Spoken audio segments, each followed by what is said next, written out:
পাঠ ১।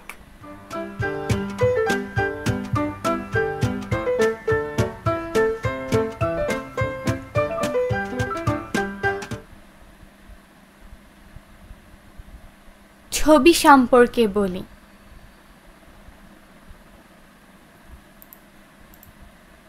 নিজের সম্পর্কে বলি।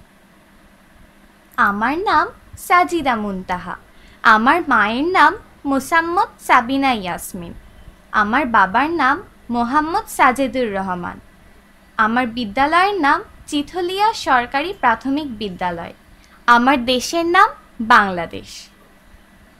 আমি ফাহিম হাসান। আমার মায়ের নাম মোসাম্মদ নীলুফা বেগম। আমার বাবার নাম মোহাম্মদ ফারুক হাসান। আমার বিদ্যালয়ের নাম চিথলিয়া সরকারি প্রাথমিক বিদ্যালয়। আমার দেশের নাম বাংলাদেশ। পাঠ ১। নিজের সম্পর্কে বলি। পাঠ ১।